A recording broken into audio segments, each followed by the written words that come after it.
나이 30 먹도록 제대로 된 연애 한 번 제대로 못 해보고 백수 신세로 지내왔던 나에게 회사 대표님과의 비밀 연애는 그야말로 인생의 전환점이 되었어요. 나보다 20살이나 많은 그녀였지만 우리 둘만의 비밀로 관계를 시작하자는 대표님의 솔직한 고백은 늘 소극적이고 내성적이었던 나에게 엄청난 용기를 주었습니다. 그녀와의 만남을 통해 이전에는 상상조차 못했던 많은 것들을 배우고 경험했어요. 여자를 사랑하는 방법, 연애하는 기술은 물론이고 사회생활과 인간관계에 대한 폭넓은 이해까지 어쩌면 30년 넘게 살면서 배우고 익혀왔던 것보다 최근 그녀와 만나면서 배운 것이 훨씬 많은 것 같아요.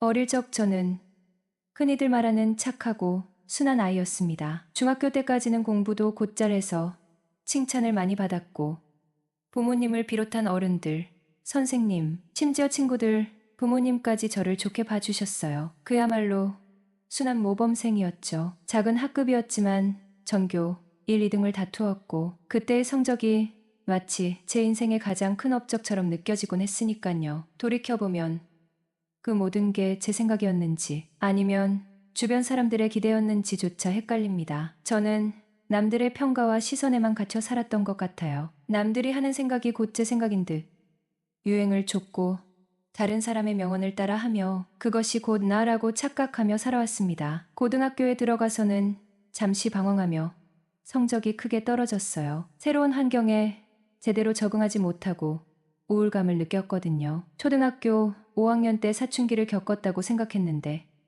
다시 사춘기가 찾아온 건지 혼란스러웠습니다. 가족들과 대화도 끊고 하루 종일 핸드폰만 붙잡고 살았고 학교에서는 잠만 잤습니다. 지금 생각해보면 청소년 우울증이었던 것 같습니다. 다행히 시간이 지나면서 괜찮아졌고 뚝 떨어졌던 성적도 중상위권까지 다시 끌어올렸어요. 물론 과목별 편차는 컸지만요. 어쨌든 무난하게 대학에 진학했지만 또다시 우울감을 겪었네요. 새로운 환경에 적응하는 것에 어려움을 느껴 환경 변화에 대한 두려움이 컸던 것 같습니다. 1년 정도 힘든 시간을 보내고 다시 괜찮아졌고 군입대와 제대 그리고 졸업까지 무사히 마쳤습니다. 하지만 졸업 후 4년 동안 저는 아무것도 하지 않았어요. 백수 생활을 했던 거죠. 1년 정도 열심히 구직 활동을 했지만 제가 원하는 연봉과 직종의 회사는 저를 받아주지 않았습니다. 몇 번의 쓴 고배를 마시고 나니 깊은 상심과 함께 다시 방황이 시작되었어요. 내가 이 직업을 선택하면 정말 행복할까? 아니, 평범하게라도 살아갈 수 있을까? 이런 힘든 일을 평생 해야 한다고? 몸과 마음은 지쳐가는데 그만큼의 보상은 없고 정신적으로만 피폐해지는 것 같아 끊임없이 자문하며 괴로워했습니다. 그렇게 거의 4년이라는 시간이 흐른 뒤 저는 드디어 취업이라는 것을 하게 되었죠. 외삼촌의 대학 동창분 아내분이 운영하는 가구 회사였어요. 주로 해외 수입 가구 유통도 함께하는 직원 수 50명 정도의 중소기업이었지만 업계에서는 꽤나 이름 있는 회사였습니다. 하지만 회사가 경기도 외곽 한적한 시골 마을에 있다는 것이 가장 큰 단점이었어요. 집에서 출퇴근이 불가능했거든요. 그래서 처음에는 삼촌 소개라는 말에도 콧방귀를 뀌며 거들떠보지도 않았습니다. 하지만 이렇게 빈둥거리지 말고 뭐라도 시작해봐라. 더 늦으면 넌 정말 루저 인생이 되는 거야. 라는 삼촌의 뼈아픈 충고가 가슴에 송곳처럼 박혔습니다. 늘 좋은 말만 해주던 삼촌에게서 듣는 쓴소리는 더 이상 이렇게 살면 안 되겠다는 절박한 깨달음을 주었어요. 결국 저는 삼촌의 말을 따르기로 했습니다. 약속 시간에 맞춰 이력서를 들고 회사로 향했습니다. 삼촌에게 회사 소개를 받을 때 대표님에 대한 이야기도 함께 들었습니다. 삼촌 친구의 아내이고 나이는 50세, 일에 미쳐 가정은 뒷전이고 사업 확장에만 몰두하는 여자. 일 처리가 꼼꼼하고 엄격해서 한번 눈 밖에 나면 끝장이라는 무시무시한 경고까지. 하지만 초행길인데다 내비게이션을 잘못 설정하는 바람에 길을 헤매 약속 시간보다 15분이나 늦었습니다. 숨을 헐떡이며 사무실 문을 열고 들어섰습니다. 아니, 첫 만남부터 이렇게 늦어도 되는 거예요? 대표님은 제가 들어서자마자 날카로운 눈빛으로 쏘아붙였습니다. 아, 큰일 났네. 시작부터 꼬이는 건가? 속으로 불안감이 엄습했습니다. 대표님, 정말 죄송합니다. 다음부터는 절대 이런 일 없도록 하겠습니다. 이번 한 번만 너그러이 용서해 주십시오. 저는 최대한 죄송한 표정을 지으며 대표님께 이력서를 건넸습니다. 대표님은 언짢은 표정을 애써 감추며 저를 훑어보더니 입을 열었어요. 나는 약속 시간을 가장 중요하게 생각합니다. 앞으로 명심하세요. 오늘은 삼촌 얼굴 봐서 그냥 넘어가는 거예요. 네. 정말 감사합니다. 저는 이 정도에서 끝난 것을 다행이라고 생각하며 자리에 앉아 대표님을 자세히 살펴보았습니다. 50대라는 나이가 믿기지 않을 정도로 주름 하나 없이 고운 피부를 가지고 있었어요. 화려한 미인은 아니었지만 수수하면서도 세련된 분위기가 느껴졌어요. 200억 매출을 올리는 회사의 대표이사답게 어딘가 모르게 품이 있고 세련된 강남 사모님 같은 느낌도 풍겼습니다. 정태 씨는 서울에 있는 좋은 대학까지 나왔는데 이런 총구석에서 힘든 일을 할 수 있겠어요? 대표님은 첫 질문부터 날카롭게 물어왔습니다. 네, 할 수 있습니다. 저도 더 이상 물러설 곳이 없습니다. 저는 있는 힘껏 대답했습니다. 그리고 긴장한 탓에 횡설수설하며 입사 동기에 대해 설명하기 시작했어요. 얼굴에는 땀이 송골송골 맺히기 시작했죠. 제가 긴장하면 땀을 좀 많이 흘리는 편이었거든요. 그때 갑자기 대표님이 정태 씨, 괜찮으니 땀 좀 닦고 천천히 이야기해요. 라며 물티슈를 한 장 뽑아 건네주시는 것이었습니다. 살짝 미소까지 지으면서요. 처음에 냉랭한 모습과는 전혀 다른 따뜻한 행동에 긴장이 조금 풀렸습니다. 정태 씨, 내가 잡아먹는 사람 아니니까 심호흡 한번 하고 다시 해봐요. 아, 네, 대표님, 감사합니다.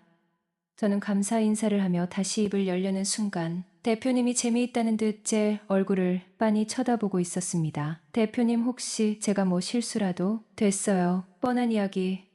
다 아는 내용인데 뭘. 우리 함께 일해 봅시다. 그렇게 저는 높은 연봉에 혹해 이 회사에 발을 들여놓게 되었습니다. 회사에 입사한 지 석 달쯤 되었을 무렵 점심시간 직후 대표님께서 나를 찾으셨다. 정태 씨, 오늘 퇴근 후에 사장실로 잠깐 들르세요. 그 말씀을 듣는 순간 심장이 덜컥 내려앉는 듯했다. 혹시 내가 무슨 실수를 저지른 걸까?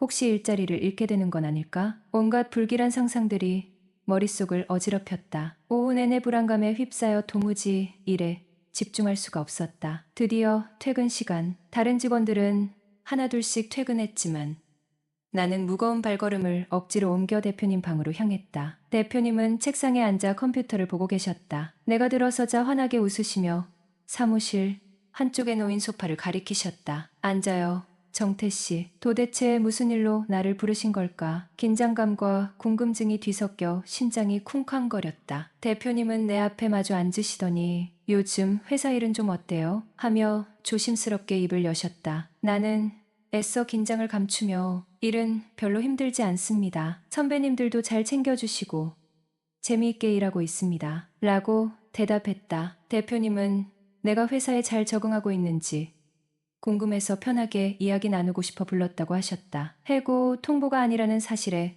온몸에 안도감이 밀려왔다. 그제야 긴장이 풀리면서 비로소 주변이 눈에 들어오기 시작했다. 대표님은 참나이에 비해 세련되고 멋지셨다. 훤칠한 키에 늘씬한 몸매, 감각적인 원피스 차림은 마치 젊은 커리어 우먼을 연상시켰다. 젊었을 때는 꽤나 인기 많으셨겠지. 나도 모르게 그런 생각이 스쳐 지나갔다. 소소한 대화가 이어지던 중 대표님은 저녁 식사를 주로 어떻게 해결하는지 물으셨다. 나는 주로 마트에서 냉동식품을 사다 먹거나 근처 식당에서 대충 때운다고 말씀드렸다. 대표님은 안타까운 표정으로 젊은 사람은 밥을 잘 챙겨 먹어야 힘을 쓰지 하며 걱정하셨다. 회사 직원 대부분은 가정이 있는 사람들이라 퇴근 후 곧장 집으로 향했지만 미혼인 나는 원룸에서 자취를 하고 있었기에 늘 혼자서 저녁을 해결해야 했다. 대표님은 내가 회사에 잘 적응하고 열심히 일하는 모습이 고맙고 대견하다며 우리 삼촌과도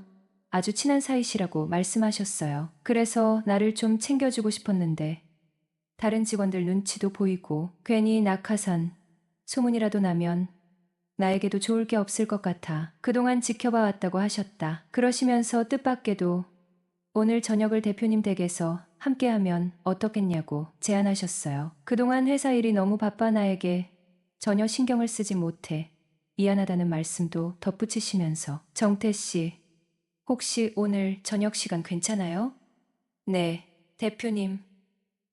저는 괜찮습니다. 그렇게 얼떨결에 대표님 댁에서 저녁을 먹게 되었다. 대표님 집은 회사에서 차로 10분도 채 걸리지 않는 가까운 곳에 있었다. 차를 타고 가는 동안 혹시 가족분들께 폐를 끼치는 건 아닐까 조심스럽게 여쭤보자 대표님은 웃으시며 걱정 마요. 나는 혼자 사니까 라고 짧게 대답하셨다. 혼자 사신다는 말씀에 오히려 마음이 놓였다. 대표님은 젊은 나이에 남편과 사별하고 홀로 딸을 키우며 가구 회사를 운영해온 이야기를 털어놓으셨다. 과부라는 사실은 삼촌께도 전혀 듣지 못했던 이야기라 살짝 놀랐다. 아무리 남편에게 물려받은 회사라지만 여자 혼자 이 규모를 꾸려나가기엔 분명 쉽지 않았을 것이다. 중소기업치고 직원 수가 50명이나 되는 가구.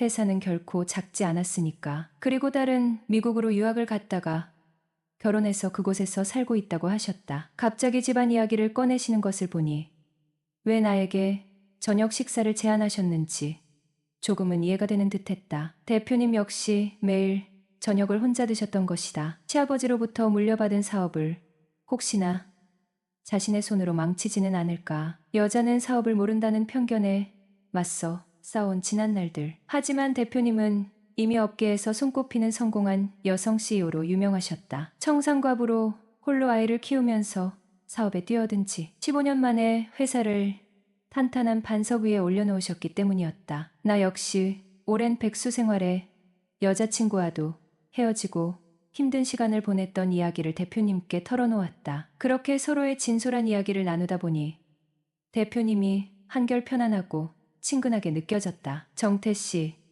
저녁 준비하는데 시간이 좀 걸리니까 편하게 쉬고 있어요. 네, 대표님. 감사합니다. 대표님은 발목까지 오는 개나리색 홈드레스로 갈아입고 나와 주방에서 저녁 준비를 시작하셨고 나는 거실 소파에 앉아 TV를 보면서 슬쩍슬쩍 주방 쪽을 쳐다보았다. 고소한 된장 냄새가 코를 간지럽혔다. 저절로 입안에 군침이 돌았다. 이게 얼마 만에 맡아보는 집밥 냄새인가 생각해보니 집밥을 얻어먹었던 기억은 엄마와 숙모뿐이었는데 세 번째 집밥이 대표님이라니 기분이 참 묘했다. 주방에서 분주하게 움직이는 대표님의 뒷모습을 바라보며 내 감정은 복잡하게 얽혀들었다. 용기를 내어 조심스럽게 대표님을 불렀다. 대표님, 잠시만요. 왜 그래요? 정태 씨? 아니, 혹시 괜찮으시다면 돌아보지 마시고 그대로 잠깐만 서 계셔 보세요. 사진 한 장만 찍고 싶어서요. 갑자기 무슨 사진이에요? 대표님께서 직접 요리하시는 모습을 제가 언제 또 볼 수 있겠어요. 오늘을 기념으로 사진 한 장 남겨놓고 싶어서요. 호호호, 괜히 사진 찍는다고 하니 쑥스럽네요. 뒷모습이 혹시 이상하게 나오진 않겠죠? 아닙니다. 뒷모습도 정말 아름다우십니다. 뒷모습만 보면 정말이지 젊은 아가씨라고 해도 믿을 정도예요. 호호, 그래요? 젊어 보인다는 말에 대표님은 꽤 기뻐하시는 듯했다. 정태 씨한테 그런 칭찬을 들으니 기분이 나쁘지 않네. 정태 씨, 식사 준비 다 됐어요. 이리 와서 식사해요. 잠시 후 식탁에는 정갈하게 차려진 음식들로 한상 가득 채워져 있었다. 특히 차돌박이와 물을 듬뿍 넣고 푹 끓여낸 된장찌개는 냄새부터가 남달랐다. 와 대표님, 이 된장찌개 맛은 정말 보통이 아닌데요? 후, 내가 이래 봬도 한식, 양식 조리사 자격증까지 있는 여자예요. 정말요? 와 나는 정신없이 숟가락질을 하면서 연신 감탄사를 내뱉었다. 대표님, 남편분께 사랑 많이 받으셨겠어요. 왜 그렇게 생각하죠? 아니, 음식을 너무 맛있게 잘하셔서. 그리고 또 내가 말끝을 흐리자 대표님께서 되물으셨다. 그리고 또 뭐요? 그게 제 입으로 말씀드리기가 좀 민망한 이야기라서. 괜찮으니 솔직하게 말해봐요. 대표님은 음식 솜씨도 좋으시고 굉장히 새끼도 있으시잖아요. 뭐라고요? 참, 살다 내가 새끼 있단 소리는 정태 씨가 처음이네. 호호. 분위기가 어색해지려는 찰나 나는 급히 화제를 돌렸다. 아, 아닙니다. 그게 아니라 음식 하나하나가 정말 제 입에 딱 맞아서요. 그래요? 다행이네. 그럼 앞으로도 종종 와서 같이 식사해요. 정말 그래도 괜찮을까요? 그럼 괜찮고 말고 영수 씨 조카면 내 조카나 다름없는데 눈치 보지 말고 언제든 편하게 와요. 알겠습니다, 대표님. 그럼 대표님 음식 생각나면 언제든 염치불구하고 연락드릴게요. 그러세요. 나도 정태 씨랑 같이 밥 먹으니깐 심심하지 않고 좋네. 호호호. 푸짐한 저녁 식사를 마치고 당연히 설거지라도 도와드려야 할 것 같아 주방으로 향했다. 아니에요. 괜찮아요. 정태 씨는 우리 집의 귀한 손님인데 그냥 편히 앉아 계세요. 아닙니다. 대표님, 공짜 밥은 좀 죄송스럽죠. 설거지는 제가 할게요. 괜찮다니까. 정태 씨, 보기보다 고집이 세네. 네.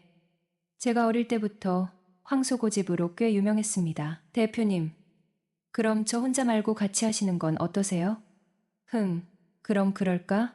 그렇게 우리는 나란히 주방 싱크대 앞에 서서 설거지를 함께 하게 되었다. 앞으로 계속 밥을 얻어먹으려면 저도 나름대로 밥값을 해야 할 텐데 혹시 대표님께 필요한 거라도 있으시면 말씀해 주세요.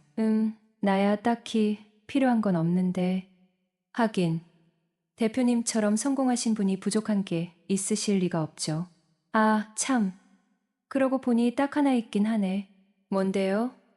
말씀만 하세요. 그게 좀 말하기가 쑥스러운 건데 아까 제가 대표님께 솔직하게 매력적이시라고 말씀드린 것처럼 대표님도 편하게 말씀해 보세요. 내가 필요하다고 하면 정태 씨가 정말 들어줄 거예요?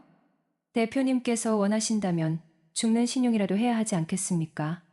내가 남자가 없잖아. 바로 그 순간 선방처럼 스치는 깨달음이 머리를 강타했다. 대표님이 나에게 원하는 게 혹시 남자친구? 온몸에 소름이 쫙 돋았다. 그제야 비로소 대표님의 노골적인 시선, 저녁 식사 초대, 그리고 묘한 농담들이 마치 퍼즐 조각처럼 제자리를 찾아 맞춰지는 듯했다. 나이 차이가 꽤 나는 여성과의 연애는 단 한 번도 상상해 본 적 없는 낯선 영역이었기에 솔직히 마음이 혼란스러웠다. 더욱이 대표님은 삼촌의 오랜 친구의 아내, 즉 숙모와 비슷한 연배의 분이시지 않은가. 정신이 번쩍 들었다. 남자가 없다는 대표님의 말은 단순한 푸념이 아니었던 것이다. 나를 남자로 보고 있다는 뜻일까? 아니, 설마. 아무리 그래도 그렇지. 나이 차이가 얼만데 게다가 삼촌 친구의 아내인데 온갖 생각들이 머릿속에서 빠르게 회전하며 혼란스러움을 증폭시켰다. 정태 씨, 이대로 그냥 보내기가 좀 아쉬운데 우리 간단하게 맥주라도 한 잔 더 할까요? 네, 좋습니다. 속으로는 오만 가지 생각이 다 들었지만 대표님이 무슨 생각을 하시는지 확신이 없었기에 호의를 거절할 수는 없었다. 저녁 식사를 했던 식탁은 순식간에 술상으로 바뀌었다. 설거지를 마치고 얼마 지나지 않아 자연스럽게 테이블 위에는 맥주와 간단한 안주들이 놓였다. 정태 씨는 여자친구랑 언제쯤 헤어졌다고 했죠? 제가 입사하기 2달 전이니까 벌써 반년 정도 된 것 같네요. 그래요? 그럼 반년 넘게 호랍이 신세였던 거네? 벌써 그렇게 되었네요. 예전엔 몰랐는데 나이 드니깐 여자 만나는 게 더 힘들어지는 것 같아요. 아무래도 회사가 총구석에 있어서 그런가? 괜히 내가 정태 씨한테 미안해지네. 그게 무슨 말씀이세요? 저같이 변변찮은 경력에 능력도 없는 사람이 어디 가서 이런 대우 받으며 일하겠어요. 다 대표님 덕분이죠. 사실 회사가 경기도 외곽에 있다는 건 아쉬운 점이었지만 회사 복지나 연봉만큼은 중소기업 치고는 꽤 괜찮은 편이었다. 맥주 몇 잔이 오가자 술기운이 살짝씩 올라왔고 대화는 점점 더 깊은 속내를 드러내기 시작했다. 대표님은 남편분과 사별하시고 쭉 혼자 지내셨어요? 정태 씨, 나 조선시대 남편만을 위해 절개 지키며 사는 그런 사람은 아니에요. 내가 얼마나 남자를 좋아하는데. 대표님이 갑자기 발끈하며 소리치시는 바람에 순간 움찔했다. 아, 아니에요. 그냥 궁금해서 여쭤본 거예요. 미안해요. 내가 갑자기 흥분했네. 대표님은 멋쩍게 웃으시며 말을 이으셨다. 연애를 아예 안 한 건 아니에요. 했지만 다들 꿍꿍이가 있더라고. 꿍꿍이라니요? 내가 회사를 물려줄 사람이 없잖아. 하나뿐인 딸은 엄마는 안중에도 없고 한국에 들어올 생각도 안 하니 얘기를 들어보니 그동안 만났던 남자들에게 꽤 상처를 받았던 모양이었다. 나 사실 남자를 진지하게 사귀고 싶진 않은데 연애는 하고 싶어요. 대표님은 뜬금없이 속마음을 툭 털어놓으셨다. 더 이상 감정 소모하는 연애는 질색이고 가볍게 즐길 수 있는 상대를 만나고 싶다는 뜻이었다. 대표님은 나에 비해 정말 고우신데 엔조이 얼마든지 만나실 수 있으실 거예요. 참나, 내가 진짜 술에 취했나 봐. 정태 씨 앞에서 못하는 말이 없네. 암튼 그건 그냥 내 작은 희망사항이고 현실적으로 그렇게 살기엔 너무 늙었지. 전 그렇게 생각 안 해요. 인생은 60부터라고 하는데 뭘 그러세요. 아직도 충분히 고우시고 예쁘신데 내가 아직도 예뻐 보여요? 네. 대표님은 아직 한창이세요. 더 즐기면서 사셔야죠.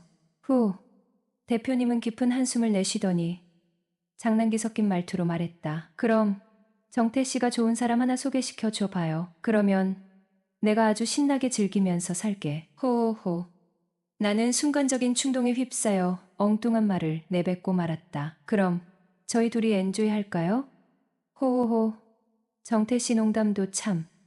대표님은 크게 웃으셨지만 어딘가 모르게 당황한 기색도 엿보였다. 며칠 뒤 또다시 대표님의 집을 찾았다. 퇴근 직전 대표님에게서 카톡 메시지가 도착했다. 정태 씨, 오늘 저녁 우리 집에서 어때요? 첫날처럼 맛있는 저녁 식사가 이어졌다. 식사를 마치고 나니 대표님이 갑자기 소화도 시킬 겸 잠시 산책이나 다녀올까 제안하셨다. 좋다고 대답했다. 대표님은 편안한 운동복으로 갈아입겠다며 안방으로 들어가셨고 10분쯤 지났을까 방에서 나오셨다. 정태 씨, 나 어때요?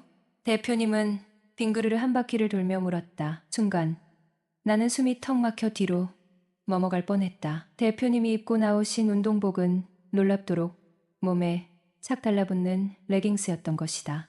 그 조명 아래 드러난 대표님의 몸매는 더욱 요염하고 섹시하게 느껴졌다. 시선을 어디에 둬야 할지 난감했다. 하필 왜 내 앞에서 저런 차림으로 나타나신 거지? 당황스러우면서도 묘한 긴장감이 온몸을 휘감았다. 정태 씨, 우리 커피 한잔하고 갈까요? 대표님은 주방으로 걸어가며 말했다. 나는 대표님의 뒷모습을 멍하니 바라보며 속으로 중얼거렸다. 후, 저 여자가 50살 먹은 아줌마라고? 웬만한 영화배우는 저리 가라겠네. 대표님은 마치 작정이라도 한 듯 일부러 내 시선을 끌기 위해 레깅스를 입고 나오신 것 같았다. 이리 와서 커피해요. 대표님은 주방 의자에 앉아 커피잔을 입에 대며 말했다. 내가 고개를 숙인 채 머뭇거리자 대표님이 의아한 표정으로 물었다. 왜 그래요? 혹시 뭐 잘못된 거라도 있어요? 아, 아니요. 제가 여자 레깅스 입은 모습을 처음 봐서요. 죄송합니다. 얼굴이 화끈거렸다. 대표님은 웃으며 말했다. 괜찮아요. 한창 혈기왕성한 나이에 그럴 수도 있지. 근데 난 정태 씨 또래 여자도 아니고 뭘 그렇게 긴장하면서 쳐다보지도 못하고 그래요? 대표님이 너무 아름다우셔서요. 나도 모르게 진심이 튀어나왔다. 대표님은 살짝 놀란 표정을 지었다. 정태 씨 혹시 여자 경험이 별로 없는 편인가? 보통 남자들은 여자 레깅스 입은 모습에 그렇게까지 쑥스러워하지 않던데. 여자 안 만난 지 꽤 오래됐습니다. 하, 어색한 웃음으로 얼버무렸다. 분위기는 점점 더 묘하게 흘러갔다. 그때 대표님이 갑자기 정색하며 물었다. 근데 정태 씨, 그날 나랑 엔조이 하고 싶다는 말 혹시 진심이었어요? 나는 망설임 없이 대답했다. 네, 대표님.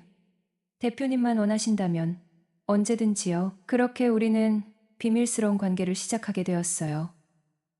그 후로 그녀와 나는 회사에서는 대표와 직원으로, 퇴근 후에는 연인으로 지내는 이중생활을 시작했죠. 처음에는 불안하고 조심스러웠지만 시간이 지날수록 서로에게 깊이 빠져들었습니다. 주말에는 함께 여행을 떠나기도 하고 퇴근 후에는 종종 대표님 집에서 저녁 식사를 하며 오붓한 시간을 보냈어요. 그녀는 연애 경험이 부족한 나에게 세심하게 연애 기술을 가르쳐 주었고 나는 그런 대표님의 따뜻함과 배려에 점점 더 마음을 열게 되었죠. 어느덧 3년이라는 시간이 흘렀습니다. 나는 회사에서도 인정받는 직원이 되었고 그녀와의 관계는 더욱 깊고 끈끈해졌어요. 더 이상 비밀 연애에 지쳐갈 무렵 용기를 내어 그녀에게 진지한 이야기를 꺼냈습니다. 자기야, 이제 우리 관계를 좀 더 공식적으로 만들어 보는 건 어떨까? 내 말에 대표님은 잠시 망설이는 듯했지만 이내 부드럽게 미소 지으며 내 손을 잡았어요. 정태 씨 마음이 그렇다면 나도 더 이상 숨길 필요는 없겠죠. 사실 나도 늘 불안했어요. 우리의 사랑이 혹시라도 잘못될까봐. 하지만 이제는 당신을 믿어요. 당신이라면 내 옆에서 평생 함께 해줄 거라고. 그녀의 진심 어린 고백에 가슴이 벅차올랐어요. 그 순간 우리는 서로의 마음을 다시 한번 확인하고 더욱 굳건한 사랑을 약속했죠. 며칠 후 우리는 회사 직원들에게 우리의 관계를 정식으로 발표했습니다. 처음에는 직원들이 놀라는 눈치였지만 곧 진심으로 축하해 주었어요. 삼촌도 처음에는 걱정했지만 우리의 진지한 모습에 결국 응원해 주었습니다. 그렇게 대표님과 나는 나이 차이를 극복하고 사회적 시선을 이겨내며 당당하게 서로의 사랑을 키워나가기로 했어요. 대표님은 이제 내 인생의 든든한 동반자이자 사랑스러운 연인이 되었습니다. 예상치 못했던 만남이었지만 대표님과의 인연은 내 인생 최고의 행운이었어요. 앞으로도 우리는 서로 아끼고 사랑하며 행복한 미래를 함께 만들어갈 것입니다. 우리가 삶에서 하는 가장 위대한 일은 사랑하는 법을 배우고 그 사랑에 보답받는 것이죠.